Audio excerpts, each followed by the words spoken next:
I was staying at this hotel for a business trip. It wasn't anything fancy, but it seemed decent enough when I checked in. The first night went by without any issues. I attended my meetings and came back to the room to crash. The next night, though, things took a turn. It was past midnight when I realized I left my phone charger in my car. I decided to go get it because my phone was almost dead. I put on my shoes, grabbed my keycard, and headed out. The hallway was empty and quiet, and the only sound was the hum of the vending machine near the elevator. I took the elevator down to the parking lot, got my charger, and headed back up to my room. When I got to my door, I swiped the keycard, but the light flashed red. I tried again, thinking maybe I swiped it too fast. Still red. I tried a few more times, but it didn't work. Frustrated, I decided to go down to the front desk to get a new key. When I got there, the lobby was empty. No one was at the front desk. I rang the bell, but no one came. I called out, "Hello?" but still no response. It was late, and I was getting annoyed. I walked around, trying to find someone. The hallways were dimly lit, and the whole place felt eerie. After what felt like forever, I finally saw a guy in a hotel uniform coming out of a door near the laundry room. I called out to him, and he turned to look at me. He smiled and walked over. "Hey, can I help you?" he asked. I told him my keycard wasn't working, and I couldn't get into my room. He nodded and said he could help me. He asked for my room number, and I told him. He said he would get a new keycard for me.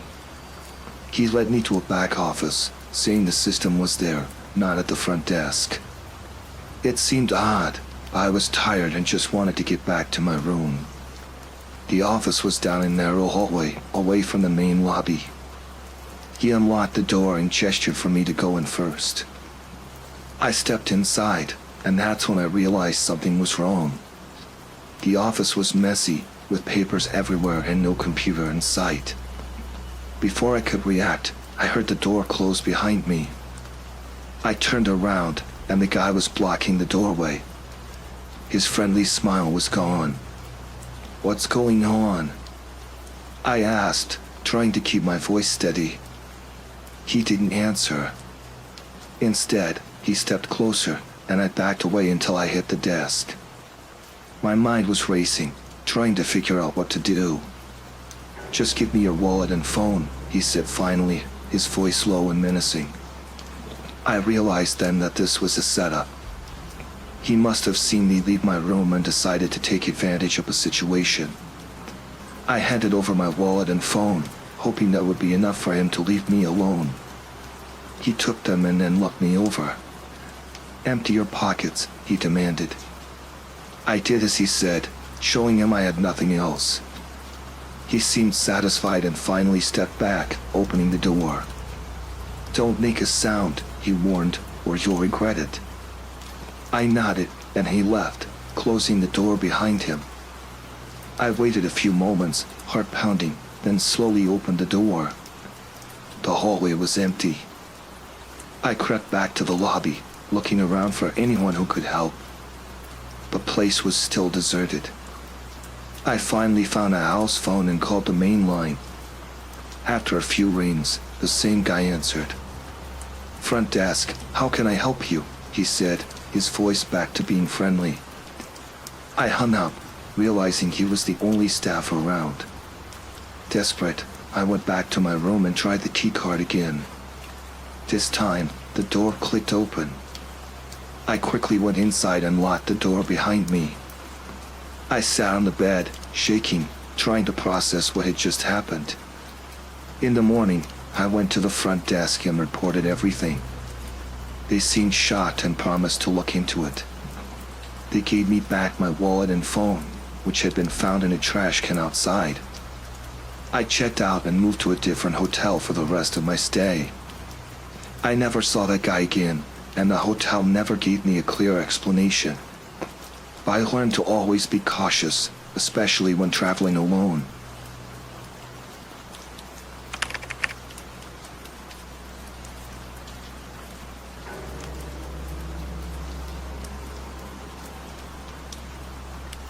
Last month, I stayed at a small hotel while on a business trip.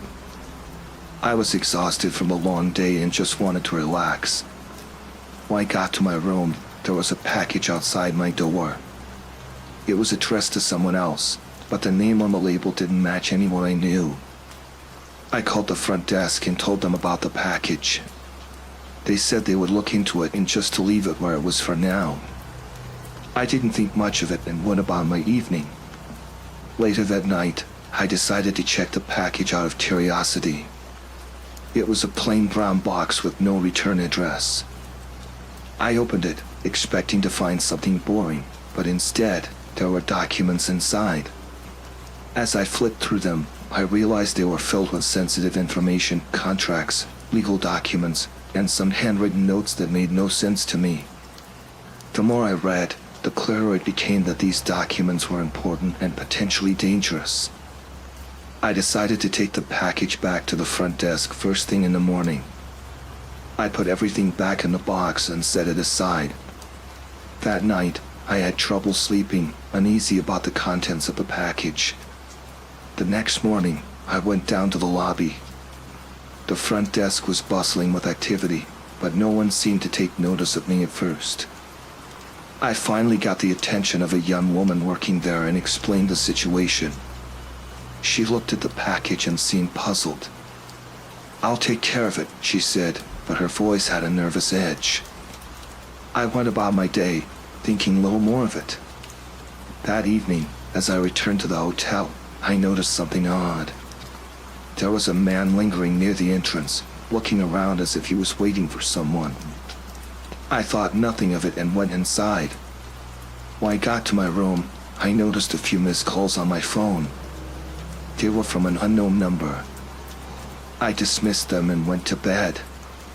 In the middle of the night, I was jolted awake by a loud knock on my door.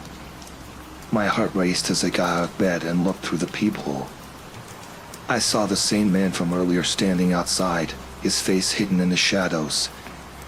I didn't open the door. I quietly picked up my phone and called the front desk. No one answered. I was starting to panic.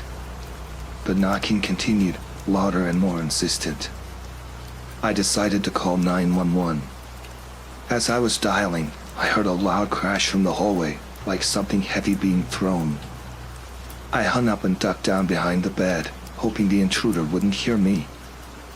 I could hear footsteps approaching my door.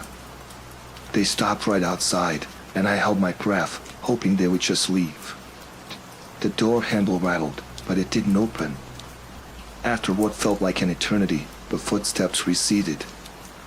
I waited a few more minutes before daring to peek out. The hallway was quiet again. I quickly grabbed my things, went to the window, and climbed out onto the fire escape. It was raining heavily, and I was soaked in seconds, but I didn't care. I needed to get out of there. I made my way down the fire escape, and as soon as I hit the ground, I ran to the nearest street and called a cab. I told the driver to take me to a nearby police station. I explained everything to the officers there, and they promised to look into it. They said it was good that I left the hotel. They had received reports of a possible threat to my safety. After everything, I never went back to that hotel, and I'm still not sure what was in those documents or why they were so important. I moved to a new place and stayed cautious. The whole ordeal made me realize how dangerous situations can escalate quickly, especially when dealing with things that don't seem right.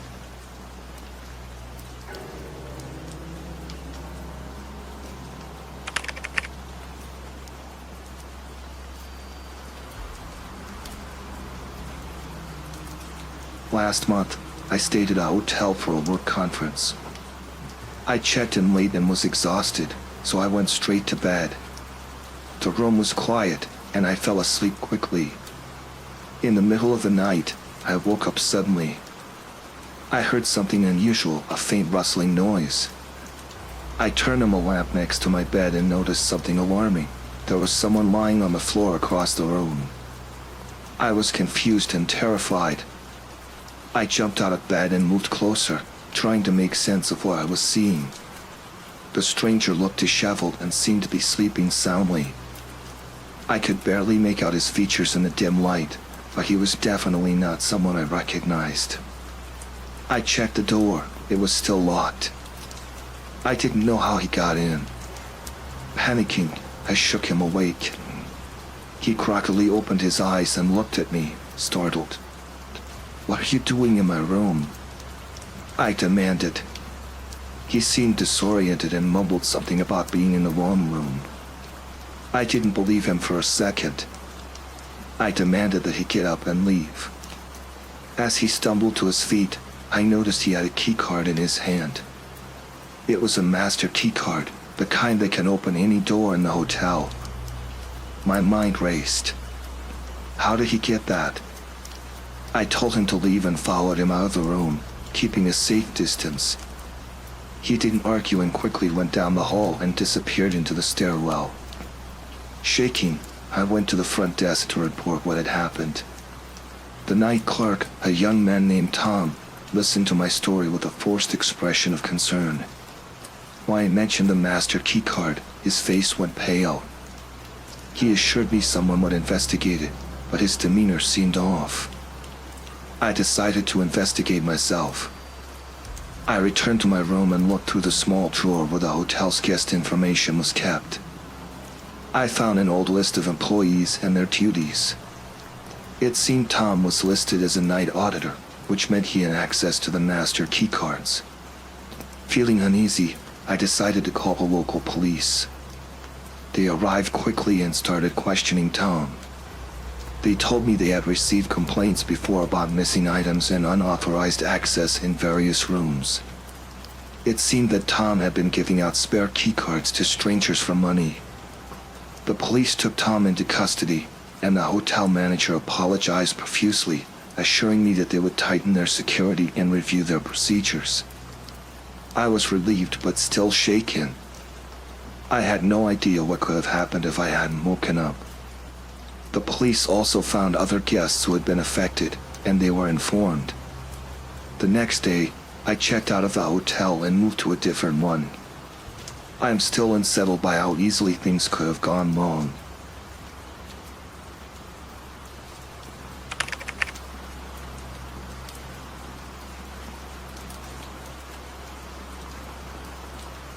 I recently stayed at a hotel while on a business trip. It was a last-minute booking, and the place seemed decent enough. When I checked in, everything seemed normal.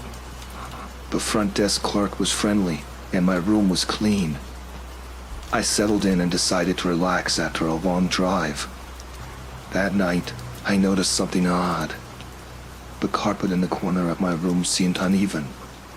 It looked like there was a slight bulge under it. Out of curiosity, I lifted the corner of the carpet and saw what looked like a small latch. It was rusted and old, but it was definitely a latch. My heart raced as I tried to figure out what it was. After a few moments of hesitation, I decided to open it. To my surprise, there was a trapdoor underneath. It was heavy, but I managed to lift it with some effort. Underneath was a narrow, dark passageway. The thought of a hidden tunnel was unsettling, but my curiosity got the better of me. I grabbed my flashlight from my bag and decided to explore. The tunnel was cramped and musty. It seemed to stretch on for a while. As I walked, the air grew cooler, and the sound of my footsteps echoed eerily. I noticed that the walls were lined with old, dirty bricks. The tunnel seemed to lead deeper underground. After what felt like an eternity, I reached a fork in the tunnel. I chose the left path, which led to a small, dimly lit room. The room was cluttered with old furniture, filing cabinets, and boxes. There were also several security monitors displaying various areas of the hotel. My blood ran cold when I realized what I was looking at. The cameras were showing live feeds of different parts of the hotel, including my own room. Panic set in. I quickly turned back and retraced my steps, trying to stay calm. As I moved, I heard voices coming from deeper within the tunnels. I recognized the voices from earlier when I had passed by the front desk. They sounded like they were coming from a group of men discussing something in low tones. I made my way back to the trapdoor and pulled it open. I climbed out and put the carpet back in place, trying to make it look like nothing had happened. My heart was pounding, and I was terrified. I had to get out of that hotel as quickly as possible. I grabbed my phone and dialed the police. I told them everything I had seen and heard. They arrived within minutes and took over. They went into the tunnel while I waited outside with a sense of dread. After a while, they came back and confirmed my worst fears. The tunnel was part of a network used by criminals for various illegal activities, including unauthorized surveillance and possibly other crimes. The hotel manager was informed, and the entire place was shut down for an investigation. I was given a full refund and promised that the matter would be dealt with. I had to stay in another hotel for the rest of my trip. The experience left me shaken, and I couldn't stop thinking about how easily things could have gone horribly wrong. I am still not sure how the trapdoor ended up in my room or how long the tunnel had been in use. All I know is that it was a close call.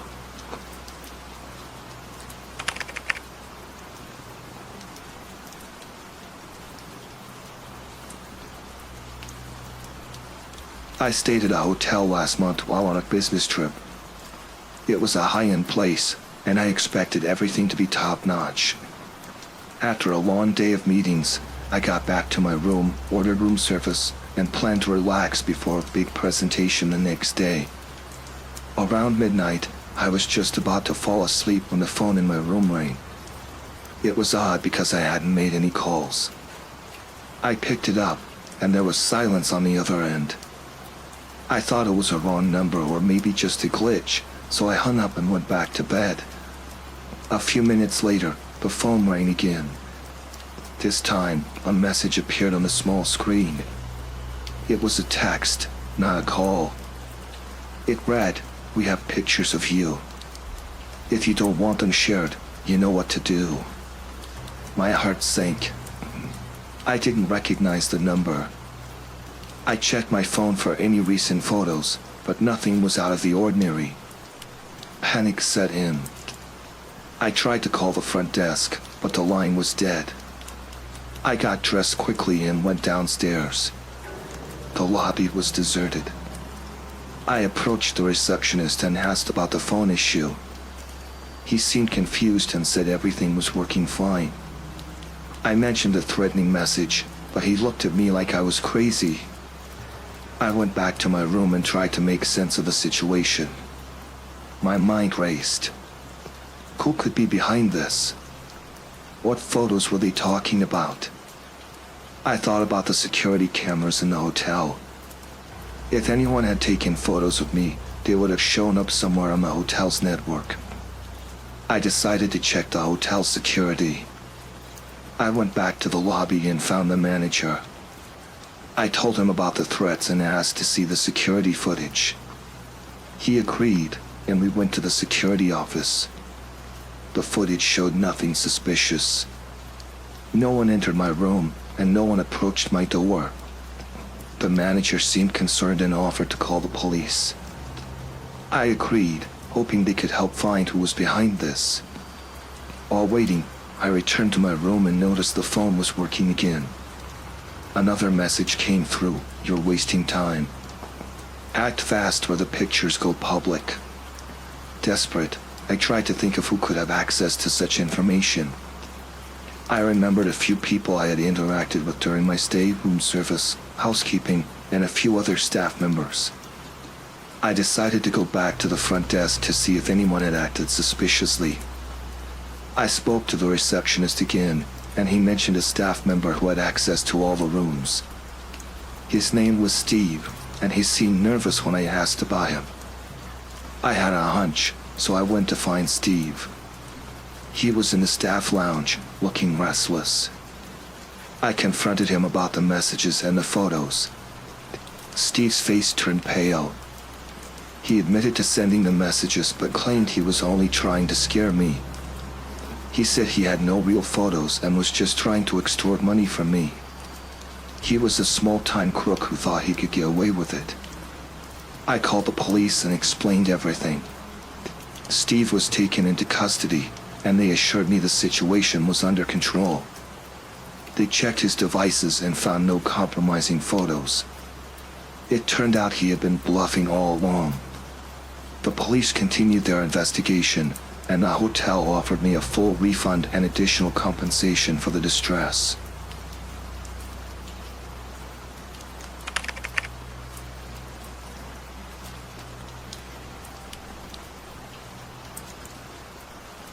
I stayed at a hotel last month while on a business trip.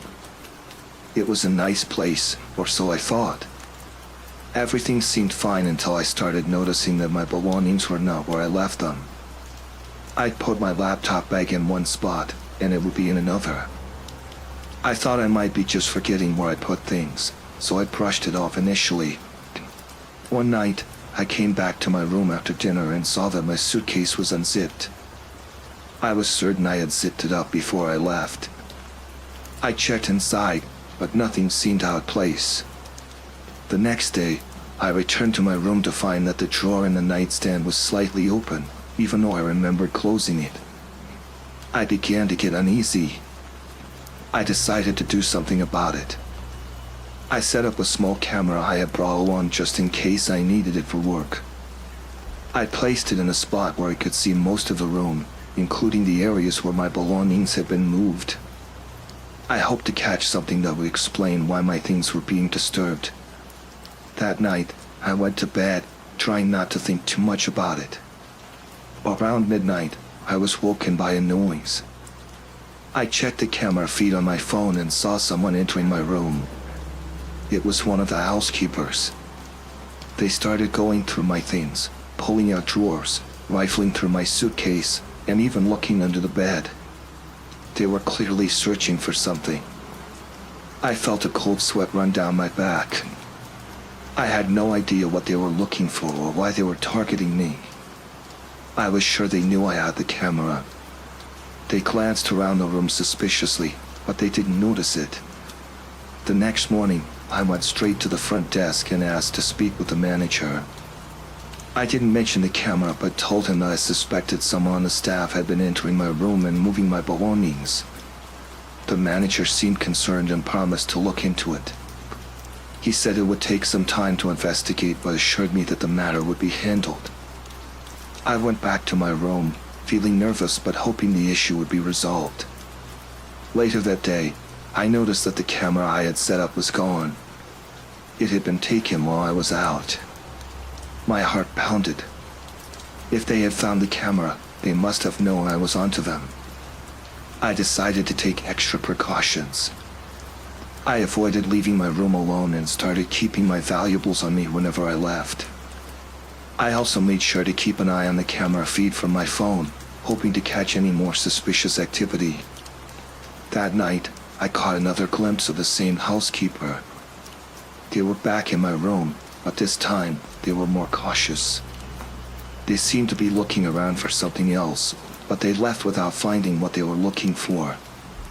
The next morning, I went to the front desk again and demanded to know what was being done about the situation. The manager finally admitted that there had been some disciplinary action taken, but he wouldn't give me details. I was relieved but still shaken. I checked out of the hotel that day and made sure to inform the authorities about what had happened. I didn't want anyone else to go through what I did. The hotel offered me a refund and some compensation for the trouble, but it didn't erase the anxiety I felt during those days. In the end, I was just grateful to have left that place unarmed. It was a terrifying experience, knowing that someone was going through my personal things and that they might have turned on me if they felt threatened.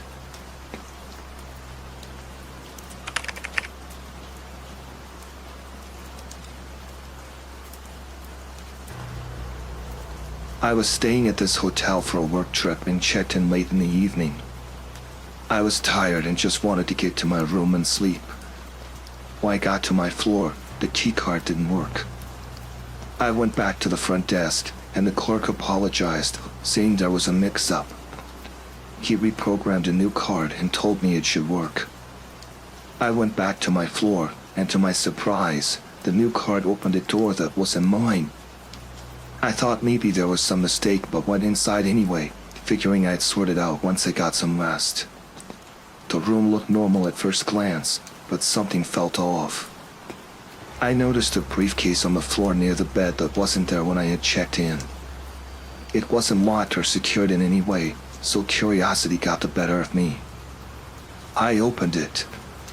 Inside were bundles of cash, several fake IDs, and documents with names and addresses I didn't recognize. It looked like some kind of criminal operation. My heart started racing. I knew I should contact the police, but I didn't want to get involved in something dangerous or make a wrong move. I decided to call the front desk first to sort out the room mix-up. While I was on the phone with the desk, I heard the elevator ding and footsteps in the hallway. I wasn't sure who it was, but it felt wrong. The footsteps got closer to the room. Panic set in.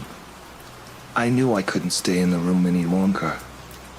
I quickly gathered my things, shoved the briefcase back into its place, and headed for the door.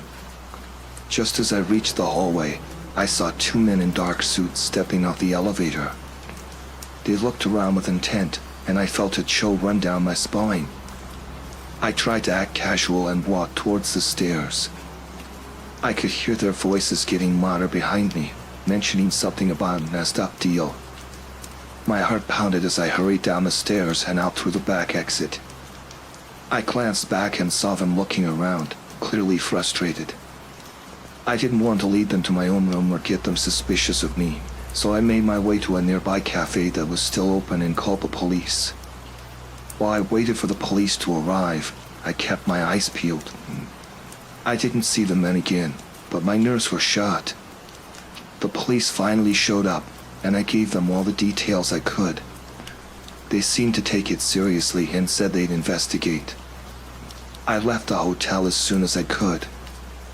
I was terrified that the criminals would find me, but I had to get out. The whole situation was surreal.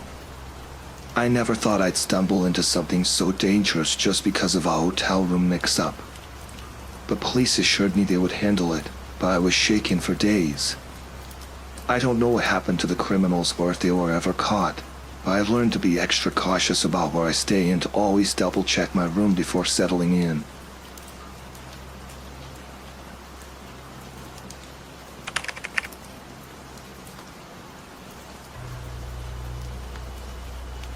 I was on a solo road trip and decided to stay at a small hotel off the highway.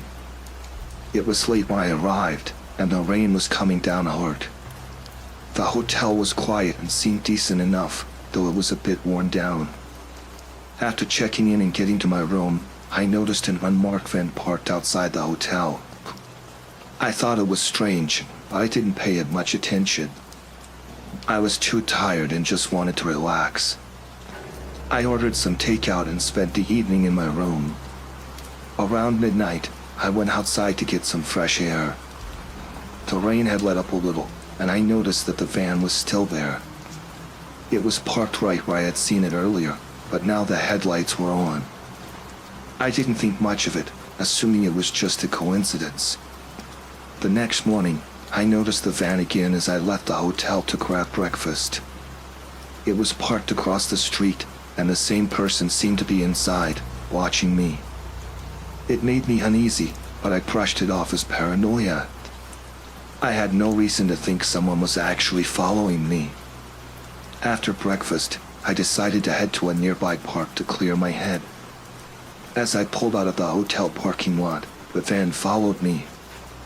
I tried to convince myself it was a coincidence, but the van stayed behind me the entire way. I could feel my anxiety rising, and by the time I reached the park, I was on edge. I parked and tried to take a walk to calm down, but the van parked a few spots away from me. The same person was still inside, staring straight ahead. My heart raced, and I decided it was time to go back to the hotel. I had to get out of there.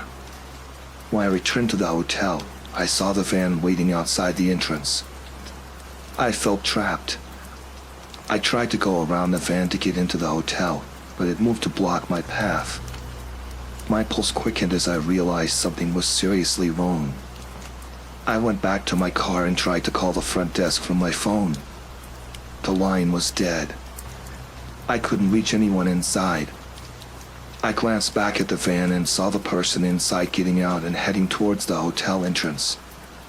I knew I had to get away from the van and the hotel. I quickly pulled out of the parking lot and drove to the nearest police station. My hands were shaking as I explained everything to the officers. They took my report seriously and promised to send someone to check out the situation at the hotel. I didn't go back to the hotel. I stayed at a different place that night and waited for the police to give me an update. They told me they had found the van and talked to the occupants. Apparently, the people in the van were involved in some shady business, and they had been following me for a while.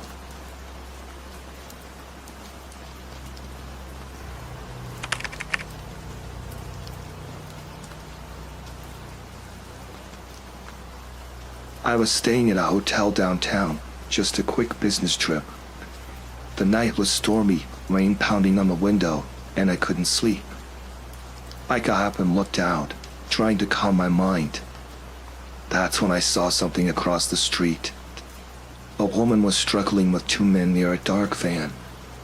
At first, I thought maybe it was some drunk people fighting, but then I saw the fear on her face. I could see the men shoving her into the van. I grabbed my phone and called 911, telling them what I saw. They said they were sending someone, but I knew it might be too late by the time they got there. I watched as the van sped off into the night. I sat back down, heart racing, trying to make sense of what I'd just seen. My mind was spinning. I started to wonder if they had seen me watching. I felt a chill run down my spine. Maybe I was just being paranoid, but I couldn't shake the feeling that I was being watched too. A few minutes later, there was a knock on my door. I thought it might be hotel security or the police, but when I looked through the peephole, I didn't recognize the man standing there. He looked rough, and something about him made me uneasy. I stayed quiet, hoping he'd go away. Then he knocked again, harder this time. "Hotel security," he called out, but I didn't buy it. He didn't look like hotel security. I backed away from the door, trying to think. If he was with those men, then they knew I had seen them. They knew I was a witness. I grabbed my things quickly, trying to stay calm. I needed to get out of there. I remembered the emergency stairs at the end of the hallway. I slipped on my shoes and grabbed my bag, moving as quietly as I could. The knocking turned into pounding, and I knew I didn't have much time. I opened the door a crack, just enough to see if the hallway was clear. The man was still at my door, so I slipped out and headed for the stairs. I was shaking, trying to be as quiet as possible. The pounding on my door stopped, and I heard him cursing. He must have realized I was gone. I made it to the stairwell and started down, moving as fast as I could without making too much noise. Every creak and groan of the old stairs seemed too loud. I kept glancing back, expecting to see him coming after me. As I reached the ground floor, I heard footsteps above me. They were coming down fast. I pushed open the door to the lobby, trying to blend in. I moved quickly towards the front entrance, but I didn't run. I didn't want to draw attention to myself. Outside, the rain was still pouring. I darted into the street, looking for a cab. I could see a few parked down the block. I ran, not caring about the rain soaking me through. I glanced back and saw the man burst out of the hotel entrance. He spotted me and started running too. I reached the cabs and jumped into the first one, shouting for the driver to go. He hesitated for a second, probably because I was dripping wet and looked terrified, but then he saw the man running towards us and hit the gas. We sped off, and I felt a wave of relief. I told the driver to take me to the nearest police station. I couldn't stop shaking. I kept looking back, expecting to see the van or the man following us. We made it to the station, and I practically ran inside, explaining everything to the officers. They took me seriously, probably because I was a mess and genuinely terrified. They got my statement and said they'd look into it. I knew it might take time, but at least I was safe for now. They arranged for me to stay somewhere else for the night, somewhere secure. That night was the longest of my life. I kept replaying everything in my head, wondering how close I had come to being the next victim. The police found the woman from the van a few days later. She was shaken but alive, and the men were arrested. It took a while for the fear to fade, and I still get nervous when I hear a knock at the door late at night.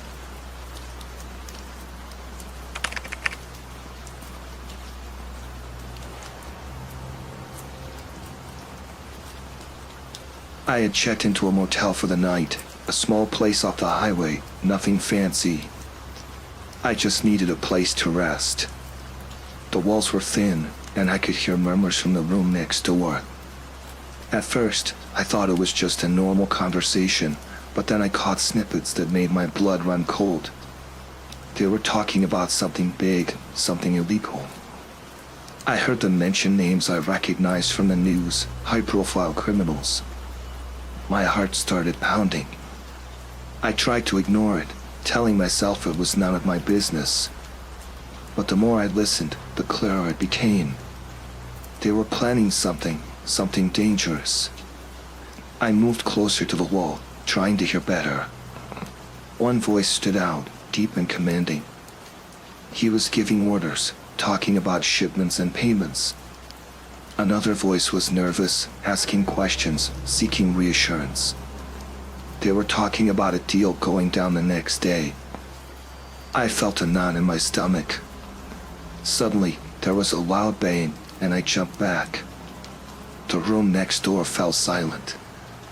I held my breath, hoping they hadn't heard me. Then I heard footsteps, slow and deliberate, moving towards the door. My heart was racing, and I backed away from the wall, trying to act natural. A moment later, there was a knock on my door. I froze, not sure what to do. The knock came again, harder this time. I knew I couldn't ignore it. I opened the door a crack, peering out. A tall man in a dark suit was standing there, his eyes cold and hard. "Can I help you?" I asked, trying to keep my voice steady. He stared at me for a moment, then said, "We heard some noise from your room. Everything okay in here?" I nodded, forcing a smile. "Yeah, just watching TV. Sorry if I was too loud." He didn't seem convinced. He glanced around the room, then looked back at me. "Keep it down," he said, then turned and walked away. I closed the door, my hands shaking. I knew I had to get out of there. I quickly packed my things, trying to be as quiet as possible. I didn't want to draw any more attention to myself.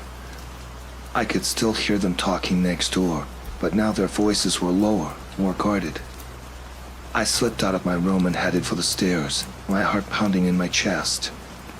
As I reached the lobby, I saw the man in the suit talking to the desk clerk.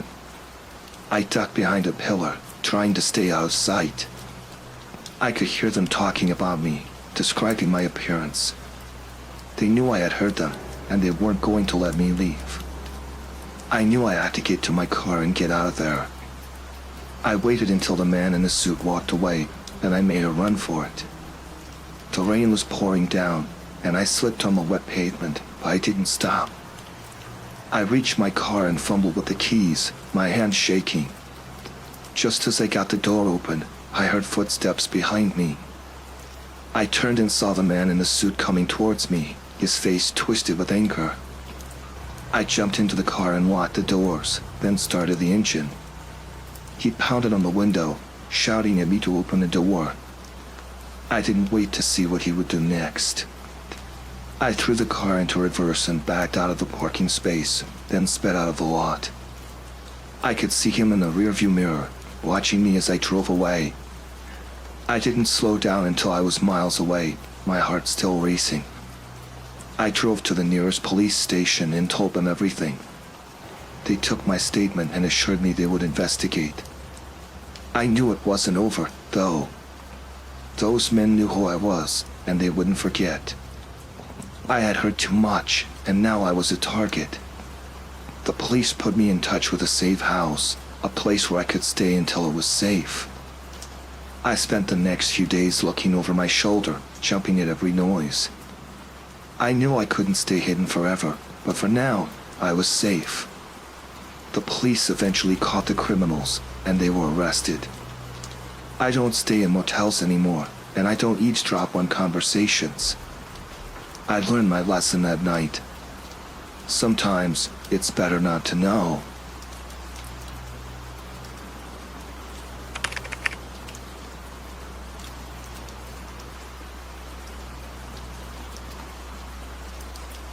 I was exhausted and just wanted to get to my room and crash. The lobby was quiet, and I didn't see anyone at the front desk. I grabbed my key card and headed for the elevator. When I got to my floor, I went to my room and tried to unlock the door. The key card didn't work. I went back down to the lobby to get it sorted out. The night clerk looked at my card and gave me a new one. I went back up, tried the new card, and it worked. I walked into what I thought was my room, but something felt off. The layout was the same, but the bed was unmade, and there were clothes and a suitcase that weren't mine. I realized then that this wasn't my room. As I stood there, confused, I heard the sound of the shower running. Panic started to set in. I needed to get out before whoever was in there saw me. I turned to leave, but then I heard the water stop. My heart was racing. I bolted for the door, but it was too late. A man walked out of the bathroom, a towel around his waist, and stopped dead when he saw me. "What the hell are you doing in here?" he shouted, his face turning red with anger. "I'm sorry. I think there's been a mix-up," I stammered, trying to stay calm. "I didn't mean to come in here." He looked at me for a second, then his expression changed. It wasn't anger anymore. It was something darker. "You're not supposed to be here," he said quietly. "Who sent you?" "No one sent me," I said, backing towards the door. It was just a mistake. He didn't believe me. He grabbed his phone and started dialing. I didn't wait to see who he was calling. I ran out of the room and down the hallway. I didn't stop until I was back in the lobby. The night clerk was gone, and the place was empty. I needed help, but I didn't know where to go. I saw a small office behind the front desk and went in, hoping to find a phone or something.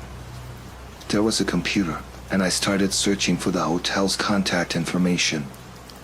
I needed to tell someone what happened. As I was typing, I heard footsteps behind me. I turned and saw the man from the room standing in the doorway, his phone still in his hand. "You shouldn't have run," he said, stepping closer. "Now they know." "Who knows?" I asked, trying to keep my voice steady. "They know you're here. They think you're involved," he said, his eyes narrowing. "You need to come with me." "I'm not going anywhere with you," I said, backing up against the desk. "I don't know what you're talking about." He lunged at me, but I managed to duck and run past him. I raced out of the office and down a hallway I hadn't noticed before.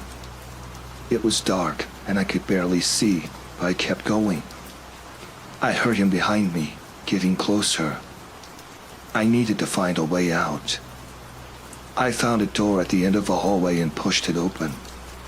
It led to a stairwell. I ran down the stairs, my legs burning with every step. I could still hear him behind me, but he was getting further away. I reached the bottom and found another door. It led to a parking garage. I saw a security booth and ran towards it, hoping someone would be there. The booth was empty, but there was a phone. I grabbed it and dialed 911, my hands shaking. As I waited for someone to answer, I saw headlights approaching. It was a car, and it was coming fast. I ducked behind the booth, hoping they wouldn't see me. The car stopped, and I heard doors opening. I peeked out and saw two men getting out, one of them the guy from the room. They were looking around, trying to find me. I stayed as still as I could, praying they wouldn't come my way. The phone finally connected, and I whispered to the operator what was happening. She told me to stay on the line and that help was on the way. I just needed to stay hidden a little longer. The men walked past the booth, not seeing me.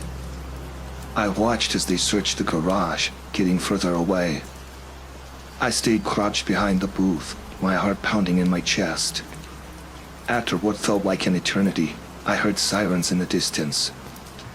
I stayed hidden until the police arrived.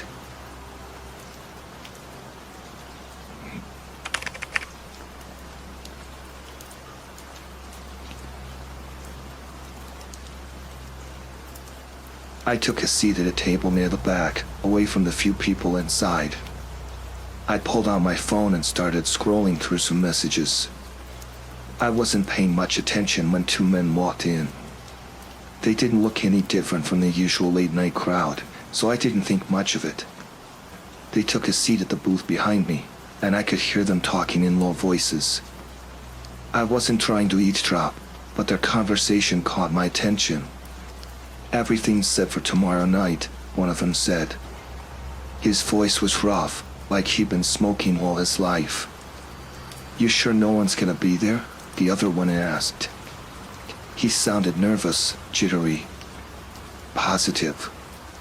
The place will be empty. We go in, get the cash, and get out. Easy job." My heart started pounding. They were talking about a robbery.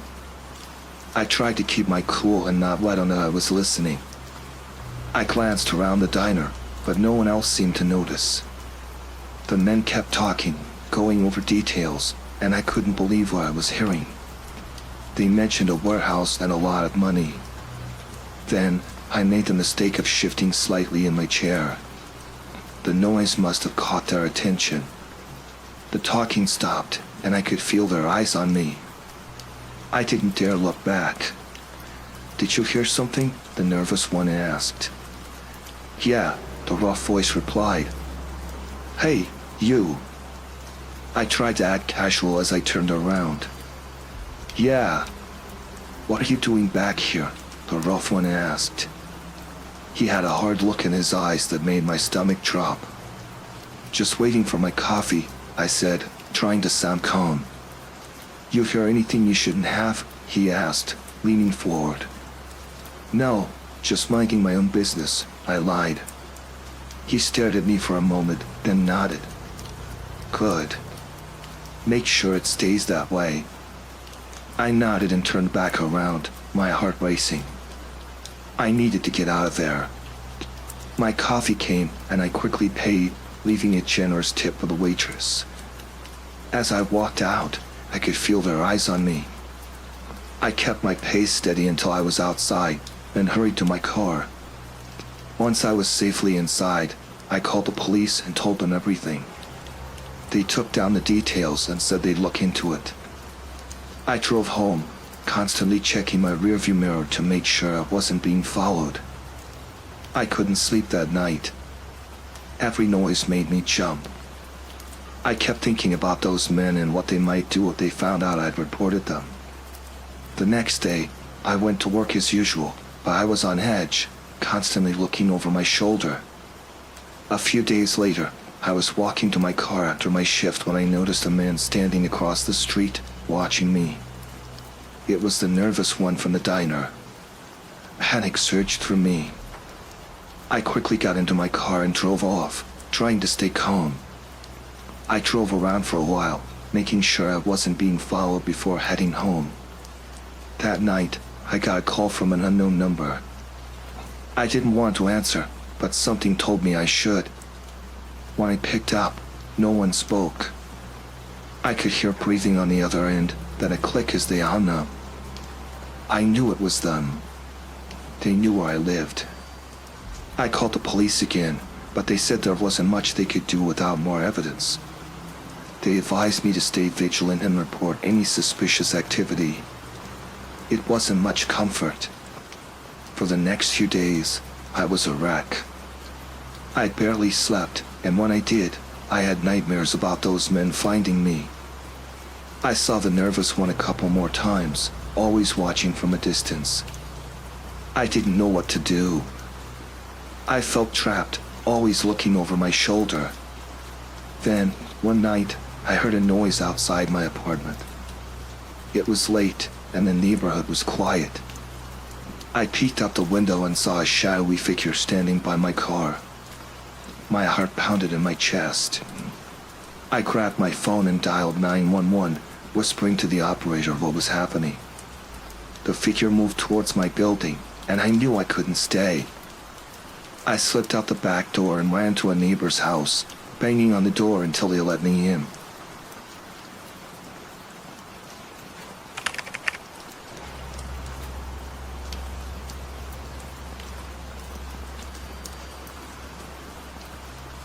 I was staying in a hotel with my friend, Sarah. We were in town for a concert, just a weekend trip to have some fun. We got our room keys, went up to our room, and settled in. The hotel wasn't anything fancy, just a typical mid-range place, but it was clean and comfortable. After a long day of travel, we decided to get some sleep. Sarah said she was going to grab a drink from the vending machine down the hall. I was tired and told her I'd wait for her in the room. She grabbed her tea and left. I lay down on the bed, scrolling through my phone to pass the time. 10 minutes passed, then 15. I started to get worried. Sarah wasn't the type to take this long for something simple. I got up and went to the door, opened it, and looked down the hallway. It was empty. I called out her name, but there was no answer. My heart started to pound in my chest. I stepped out of the room and walked to the vending machines. No sign of her. I went down to the front desk and asked if they'd seen her. The night clerk gave me a puzzled look and said no one matching her description had come by. I insisted she was just getting a drink. The clerk checked the security cameras but said they didn't see anyone in the hallways or near the vending machines. Panic set in. I went back to the room, hoping she returned. An hour passed. I called her phone, but it went straight to voicemail. Something was very wrong. I decided to go back to the front desk and demand they take another look. This time, a different clerk was there. I explained everything again, and they checked the records. According to their system, Sarah had never checked in. They had no record of her at all. I was furious and scared. I knew she was here. I had seen her walk out of the room. The clerk suggested I might be mistaken. Maybe she checked into another hotel. But I knew that wasn't true. I went back to the room, trying to think. As I sat there, I noticed something strange. A piece of paper sticking out from under the bed. I pulled it out and saw it was a business card for a local nightclub. It seemed out of place. I decided to investigate. The nightclub was a seedy place in a rundown part of town. I showed the card to the bouncer, and he let me in without a word. The inside was dark and loud, filled with smoke and the smell of alcohol. I felt out of place and nervous, but I had to find Sarah. I wandered around, asking people if they'd seen her. Most ignored me, but one man pulled me aside. He said he saw a girl matching her description with a group of men.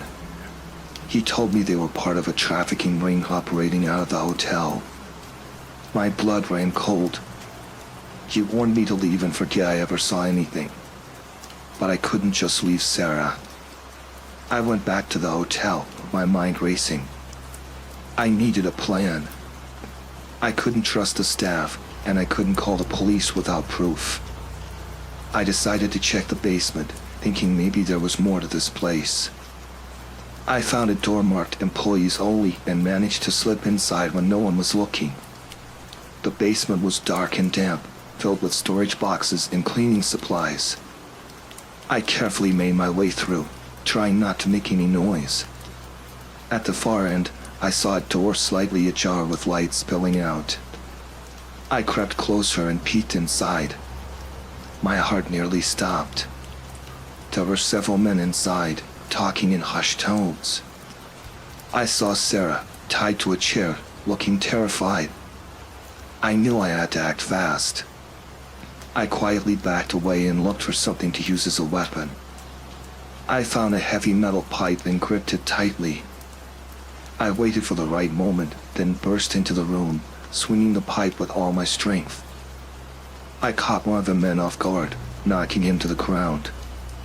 The others turned to me, shocked. I yelled at Sarah to run. She struggled to her feet, and I fought off the men as best I could. We managed to escape the room and run back upstairs. We burst out of the basement and into the lobby. I screamed for help, and this time, a few guests took notice.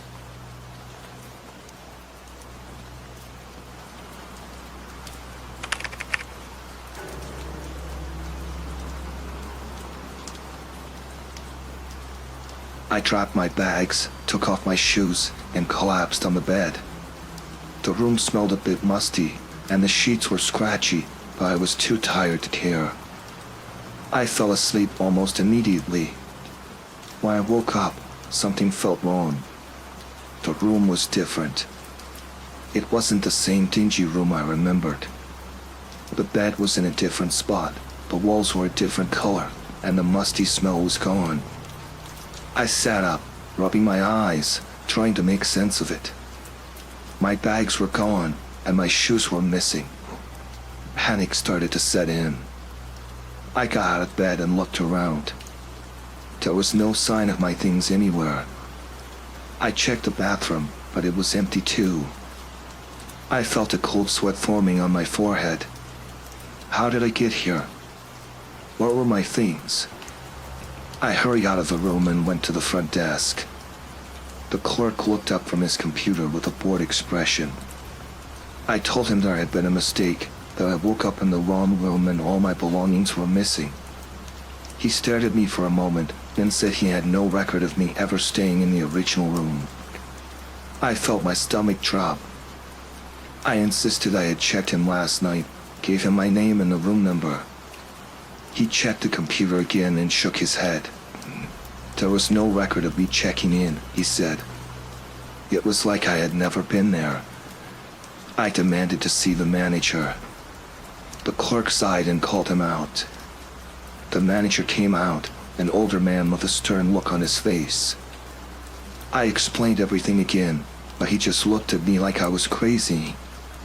He said I must have checked into a different motel. I knew that wasn't true. Frustrated and scared, I asked if they had security cameras. The manager nodded and led me to the back office. He pulled up the footage from last night, and sure enough, there I was, checking in. But then the footage skipped. 1 minute I was at the front desk, the next I was gone. There was no footage of me walking to my room or anything after that. The manager shrugged and said the cameras must have malfunctioned. I didn't believe him. Something was very wrong here. I asked if they could check the room I originally checked into, but the manager said it was occupied and he couldn't disturb the guests. I felt trapped. I didn't have my phone, my wallet, or my keys. I asked if they could at least call the police. The manager hesitated but eventually agreed. He called them, and a few minutes later, an officer arrived. I told the officer everything, but he seemed skeptical. He said it sounded like I might have had a bit too much to drink and got confused.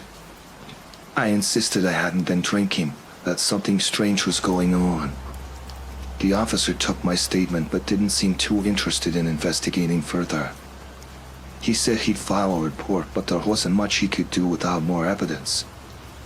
I felt helpless. I decided to go back to the room I woke up in and see if I could find any clues. I searched every inch of that room but found nothing. No sign of my belongings, no hint of what had happened. It was like I had just appeared there out of nowhere.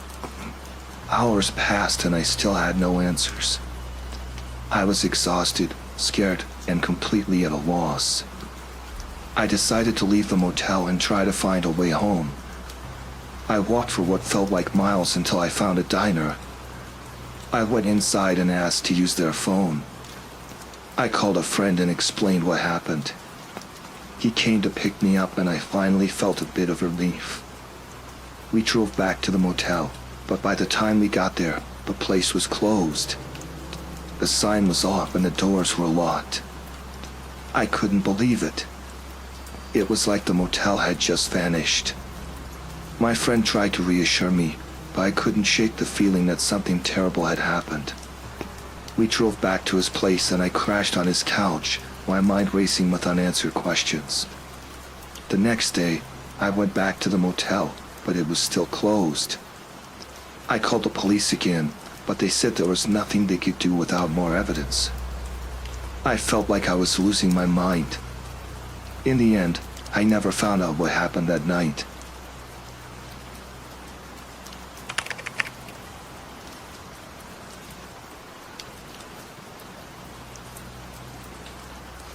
I checked into the motel around 8 p.m., tired from driving all day.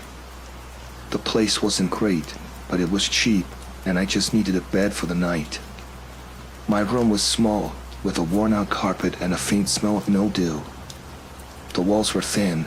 I could hear the TV from the room next door. Around 10 p.m., I started hearing strange noises.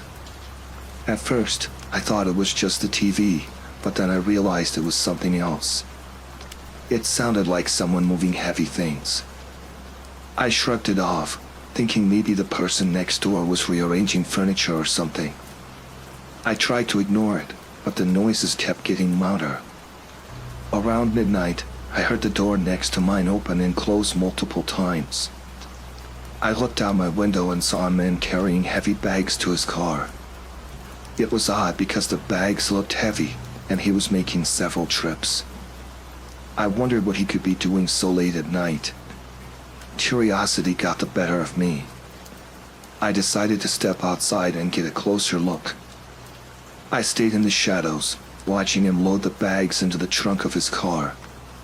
He looked around nervously, checking to see if anyone was watching. I felt a chill run down my spine. I went back to my room and tried to sleep, but I couldn't stop thinking about the man and the bags. Around 2 a.m., I heard more noises. This time, it sounded like something heavy being dragged across the floor.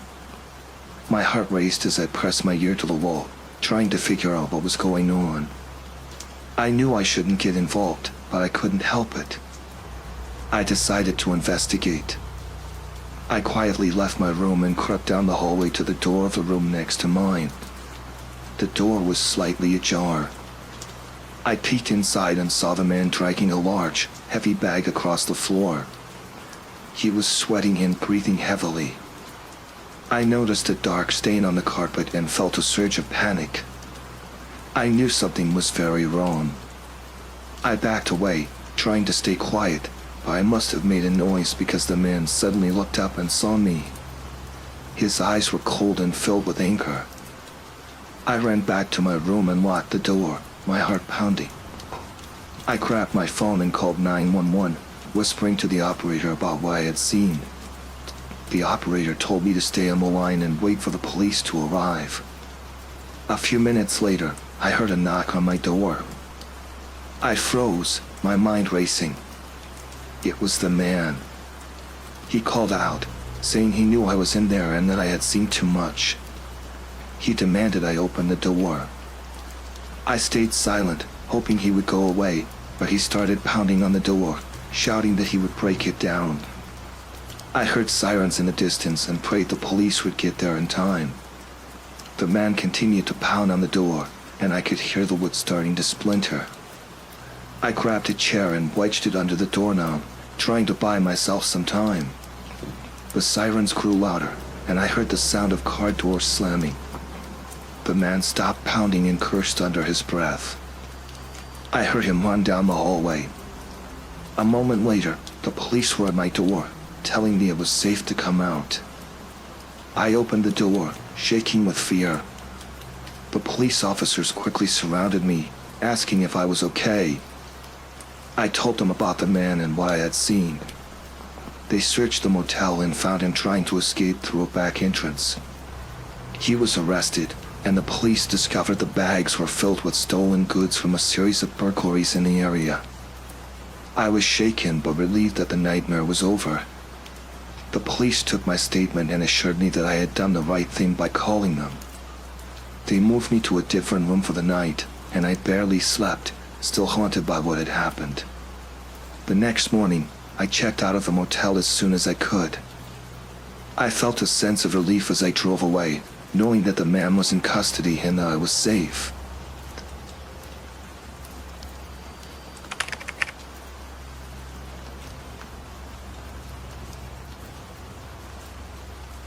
When I opened the door, I felt relieved. It was a basic room with a bed, a small desk, and an old TV mounted on the wall. I tossed my bag on the bed and went to take a shower. I let the hot water wash away the grime and fatigue of the road. When I got out, I changed into fresh clothes and decided to grab some dinner from a diner I saw down the road. I returned about an hour later, feeling better with a full stomach. But when I swiped my key card and pushed open the door, my stomach dropped. The room looked different. My bag was gone, replaced by a leather suitcase and clothes that weren't mine strewn across the bed. I stood there for a moment, trying to make sense of it. Had I walked into the wrong room? I checked the door number 202. It was the right room. I went down to the front desk. The clerk, a tired-looking guy in his 50s, glanced up at me. "Can I help you?" "There's someone else's stuff in my room," I said, trying to keep my voice calm. He frowned and tapped on his computer. "What's your name?" Max Turner." "I checked in about 2 hours ago." He typed for a moment and shook his head. "I don't have a Max Turner in the system." "Are you sure you checked in here?" I felt a surge of frustration. "Yes, I'm sure. I have the key card right here." I held it up. He glanced at it and shrugged. "That key card belongs to room 202, but it's registered to a Mr. Robert Klein. I don't have any record of a Max Turner." My heart started to race. This didn't make any sense. "Can you check again? Maybe there's been a mistake." He sighed and typed some more, and shook his head. "No mistake. You're not in the system." I stood there, feeling a mix of anger and confusion. "Well, can you at least tell me where my stuff is?" He shrugged again. "I'm sorry, sir. I don't know what to tell you. Maybe you should call the police if you think something's been stolen." I didn't like the idea of calling the police, but I didn't know what else to do. I went back to room 202 and knocked. No answer. I used the key card to open the door and stepped inside. The suitcase and clothes were still there, but there was no sign of my bag. I started searching the room, hoping to find some clue about what was going on. As I rummaged through the drawers, I heard footsteps in the hallway. I turned and saw a man standing in the doorway. He was tall, with dark hair and a serious expression. "What are you doing in my room?" he demanded. I felt a surge of fear. "This is my room," I said. "I checked in earlier, but now my stuff is gone and your stuff is here." He frowned and stepped closer. "I don't know what you're talking about. I've been here all day. You need to leave." I held up my hands. "Look, I don't want any trouble. I just want to find my things and figure out what's going on. He stared at me for a moment, then nodded. Fine. Let's go to the front desk and sort this out. We went down together, but the clerk gave us the same story. There was no record of me ever checking in, and room 202 was registered to Robert Klein. The man, who apparently was Robert, looked at me with suspicion. You should leave, he said. I don't know what your game is, but I'm not interested. I had no choice. I left the motel, feeling more confused and scared than ever. I drove to another motel a few miles away and checked in there. As I lay in bed, I couldn't shake the feeling that something was very wrong. It was like someone was trying to erase my presence, to make it seem like I had never been there. The next morning, I went back to the first motel. The clerk from last night wasn't there, replaced by a younger woman with a friendly smile. Hi, how can I help you? She asked. I explained the situation, hoping for some clarity. She typed into the computer and frowned. I don't have a Max Turner in the system, but I do see a Robert Klein in room 202. I felt a chill run down my spine. Can you tell me who checked in yesterday around 6 p.m.? She nodded and checked. According to this, Robert Klein checked in at 5:45 p.m. I felt a wave of frustration. That's not possible. I checked in at 6, and my stuff was in the room. She looked at me with concern. I'm sorry, sir. I don't know what to tell you. Maybe you should contact the police. I left the motel, my mind racing.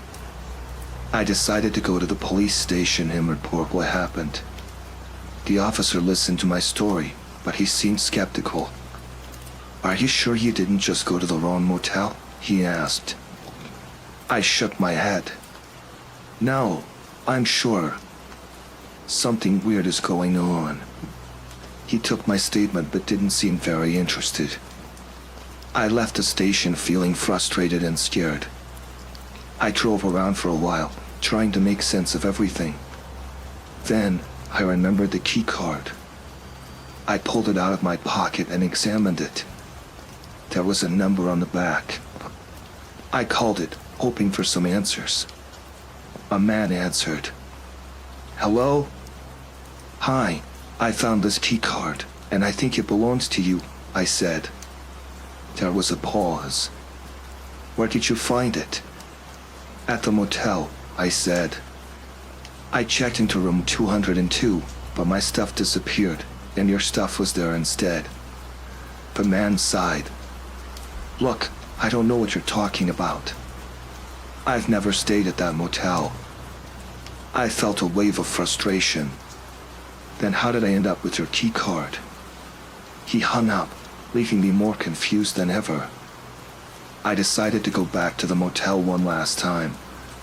As I pulled into the parking lot, I saw Robert Klein loading his car. He glanced at me and quickly looked away. I got out of my car and approached him. What's going on? I demanded. Why did my stuff disappear? He looked nervous. I don't know what you're talking about, he said, avoiding eye contact. I grabbed his arm. Tell me the truth. He pulled away. Leave me alone, he said, getting into his car and dragging off.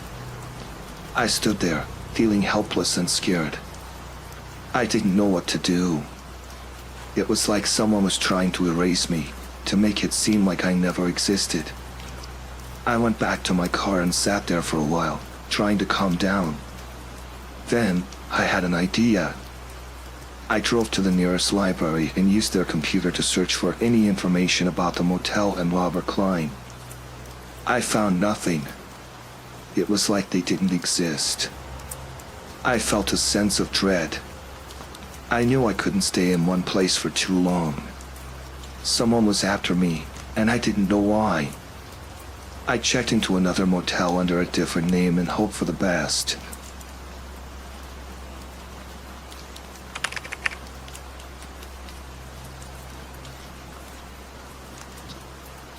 I decided to stay at the rundown motel on the edge of town for a few nights while covering a story on local crime. The place was cheap and unremarkable, exactly what I needed for a few days of reporting.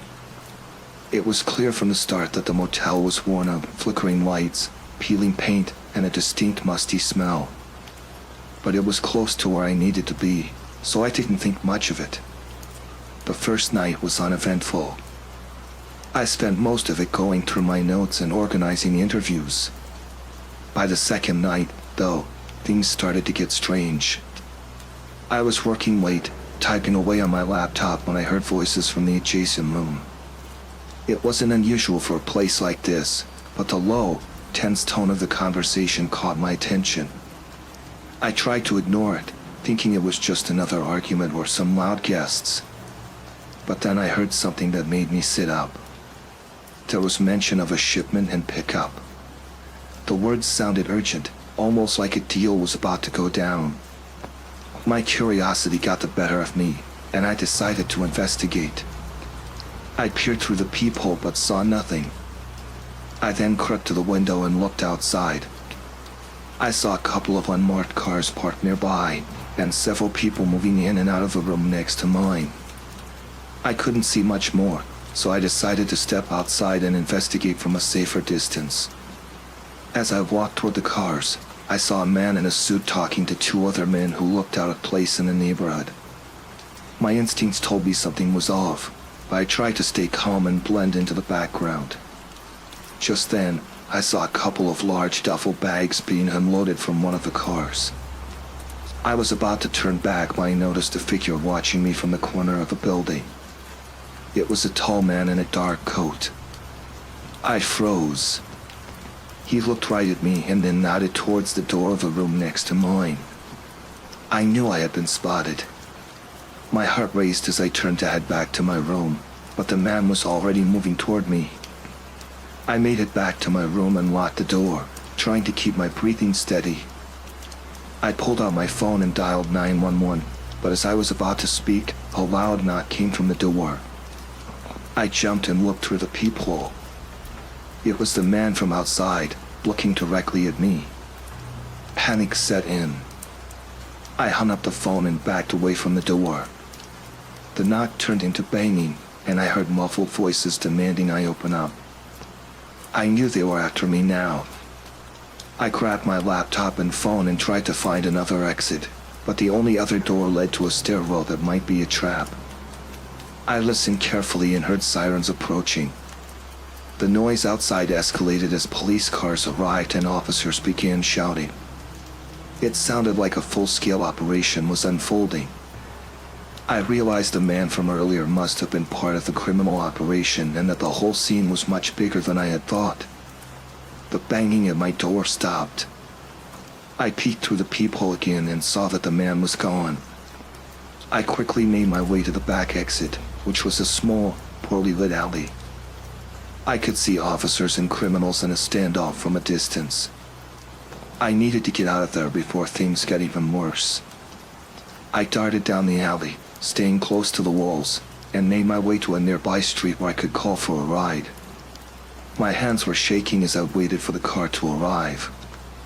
When it finally did, I got in and directed the driver to a safer part of town. Once I was in a safer place, I reached out to my editor and briefed them on everything that happened. The situation was chaotic, but it was clear I had narrowly avoided a dangerous encounter. The police later confirmed that they had arrested several people involved in the operation, and it was a major bust.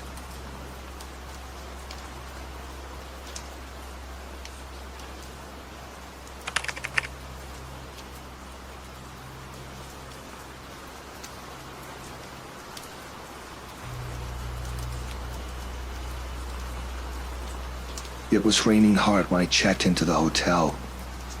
I had been driving for hours, and the storm made it impossible to keep going. I pulled into the parking lot, grabbed my bag, and ran inside. The lobby was warm and quiet, stark contrast to the chaos outside. The clerk behind the desk gave me a strange look like I gave him my name. "Mark Andrews?" he asked, typing on his computer. "Are you sure?" Yes, why? I said, confused. It looks like you're already checked in, he replied, furrowing his brow. Room 214. I felt a chill run down my spine. There must be a mistake, I said. I just got here. He looked at me for a moment before nodding. Let me sort this out, he said, picking up the phone. After a few minutes of hushed conversation, he hung up and turned back to me. I'm sorry about the confusion. We'll get you a different room. He handed me a key card for room 315. I thanked him and headed for the elevator, my mind racing. Someone else was using my name. I needed to figure out what was going on. The room was basic but clean. I dropped my bag on the bed and took out my phone. I called the hotel's main number and asked to be connected to room 214. It rang a few times before someone picked up. Hello, a voice said, sounding exactly like mine. My heart pounded in my chest. Who is this? I asked, trying to keep my voice steady. There was a pause. This is Mark Andrews. Who are you? I hung up, my hands shaking. Whoever it was, they sounded just like me. I knew I had to get to the bottom of this. I went back to the lobby and asked the clerk for a favor. Can you tell me if the person in room 214 left any information? I asked. I think there's been some kind of mistake. He hesitated but eventually nodded. I'll check, he said, typing again. It looks like they used a different ID but gave your name and credit card. I felt sick. Someone was pretending to be me, and they were right here in the same hotel. Do you have security cameras? I asked. I need to see who this is. He called the manager, and after explaining the situation, they agreed to show me the footage. We went into a small office, and the manager pulled up the recordings from earlier that evening. There, I said, pointing to the screen. A man walked into the lobby, drenched from the rain, and approached the desk. I could only see the back of his head, but he handed over an ID and a credit card. Can you zoom in on the ID? I asked. The manager did, but the image was too blurry to read. We can call the police, the manager suggested. This is identity theft. I nodded, my stomach in knots. Please do, I said. While we waited for the police, I went back to my room. I didn't feel safe knowing this person was just a few doors down. I double-checked the locks and sat on the bed, my mind racing. About an hour later, there was a knock on my door. I opened it to find two officers standing there. I explained the situation again, and they agreed to go to room 214 to question the imposter. I waited in the hallway as they knocked on the door. There was no answer at first, but then the door creaked open.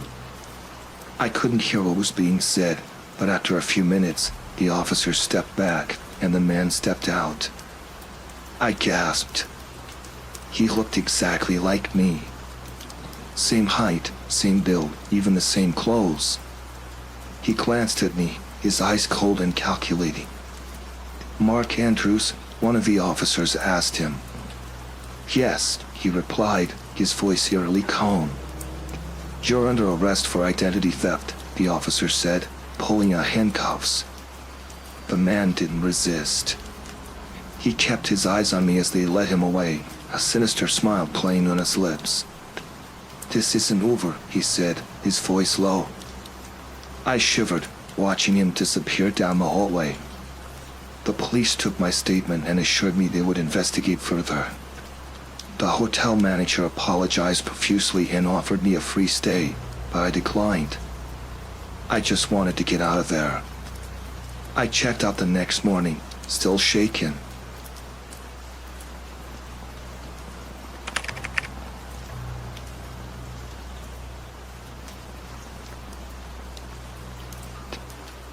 I arrived back at my hotel room late that night, drenched from the rain. It had been a long day of meetings and I was looking forward to a hot shower and some sleep. The hallway was quiet as I made my way to room 304. I swiped my keycard, opened the door, and stepped inside. The first thing I noticed was the faint sound of someone moving inside. My heart skipped a beat. I flipped on the light and saw a man standing by my suitcase, rummaging through my belongings. He looked up, startled. "Who are you?" I demanded, my voice trembling. The man straightened up, holding a pair of my socks. I think there's been a mistake," he stammered. "They gave me this room. I was just checking in." My mind raced. How could someone else have access to my room? "Let me see your keycard," I said, trying to sound assertive. He fumbled in his pocket and pulled out a card. It looked just like mine. "See? Room 304, he said, showing it to me. I took a step closer, feeling uneasy. Something was off. "Why are you going through my stuff then?" I asked, eyeing my scattered clothes and personal items. He hesitated, then gave a nervous laugh.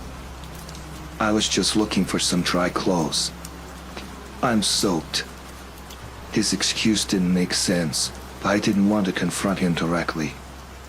"Get out," I said, trying to keep my voice steady. "We'll sort this out at the front desk." He didn't move. Instead, he looked at me with a strange intensity. "You know, you're right. This is your room," he said slowly. "But it's raining hard outside. Maybe you could help me out." My stomach churned. "Help you out? With what?" I asked, inching toward the door. He smiled, but it didn't reach his eyes. "Just let me stay here tonight. I'll be gone by morning." I shook my head. "No, you need to leave now." His smile faded. "I don't think you understand," he said, his tone shifting. "I'm not asking." Fear gripped me as he took a step closer. I glanced at the door, calculating my chances of making a run for it. "Please, just go," I said, my voice shaking. He lunged at me, grabbing my wrist. I struggled, trying to pull away, but he was strong. "You're not going anywhere," he growled, pushing me toward the bed. I fought back, kicking and clawing at him. "Help! Somebody help!" I screamed, hoping someone in the hallway might hear me. He covered my mouth with his hand, muffling my cries. "Shut up," he hissed. "No one's coming." Panic surged through me.